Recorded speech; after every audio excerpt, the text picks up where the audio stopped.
Gary, it's been 13, 14 months since we were last on a rugby field in Anger. How does it feel to be back? It certainly looked that way, didn't it, at times? It's fantastic just to be back playing, you know. Really pleased for the lads to get the win, you know. I know it's everybody says that results aren't important in friendlies, but you still want to be winning games, you know, no matter what the competition or what you're playing in. So absolutely delighted that we've come away, you know, with a reasonable performance.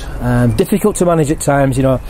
Like I said in my pre-game assessment, it's very, very difficult when you've got so many people on the bench and managing game time. It was a nightmare at times, but it was all about just getting game time minutes under your belt, getting used to that physicality against 13 other blokes.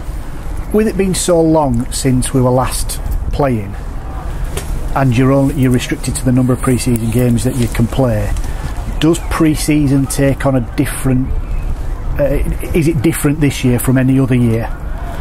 Oh, very much so, yeah. We've been governed by COVID protocols and not been able to do contact for so long. It's been massively different, and I mean, it's the same for both teams, but you know, I thought at times some of our contacts were a little bit off it. You know, we were letting players come through us a bit too easily, but I expected that. Like I said, we've only really been doing contact training for 3 weeks, so we were bound to be a little bit rusty in that area. And it's been very different. I mean, and the other thing, I'm not a fan of playing teams in your own league. I mean, we didn't want to show too much today because we got a North Wales 2 games into the season, and obviously, you know, we've got to hold some things back. So I think today, as I said, it was just about testing our fitness, testing our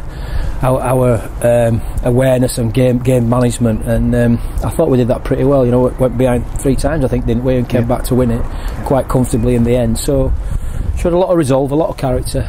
But as I said, it's very difficult making so many changes and losing your fluidity and your structures. But yeah, very pleased with what I saw. Yeah. One of the things about pre-season is you tend to give everybody minutes as best you can. You went with a large squad of 26, 27 players today. That's always going to be difficult when you're rolling players on and off, and as you say, the fluidity probably suffers a little bit. But I'm guessing it pleased you that we did go behind, or not that it would please you that we went behind, but the resolve and the reaction we had from all those changes and everybody digging in. It did, and you know, at this stage in the season, you know, I would like to have left those starting middles out a little bit longer to get the second win, but you know, because we've got to make so many changes, you're limiting people to 15-20 minutes. You know, we wouldn't normally do that on a normal game, so there were a lot of things that were different from a normal game for us.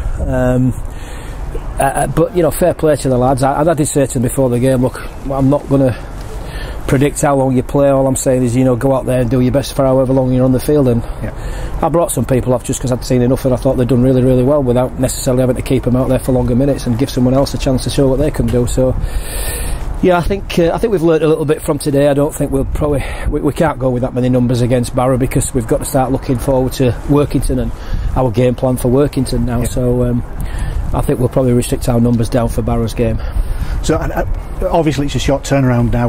We'll play next week against Barrow, and then a couple of weeks then we start the bread and butter of the league campaign. How does playing the number of players today then feed into against Barrow, and then looking forward then to?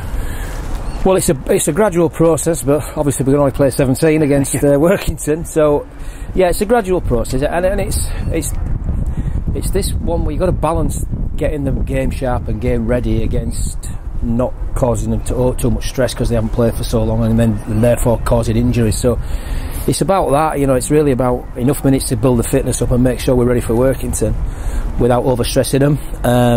Thankfully we've come through pretty well today. Only Keegan Hartley we think potentially could have a cracked rib, which is a bit worrying, but apart from that I think the rest will just be bumps and bruises. But yeah, it is a process, and we'll have to consider who we think's got a reasonable chance of playing against Workington, and that'll drive our selection for the Barrow game. So we'll look forward to next week. Well done on today, and it's good to be back. Fantastic to be back. I'm just sorry you fans can't be here to share it with us, but hopefully you know, that's not too far away as well. But yeah, it's fantastic just to get some rugby league being played. It's brilliant, and like I said, it gives us something to aim for now and a pathway towards some kind of normality. So yeah, thankful for the result, thankful we've got through pretty well, pretty healthy, and looking forward to the next game.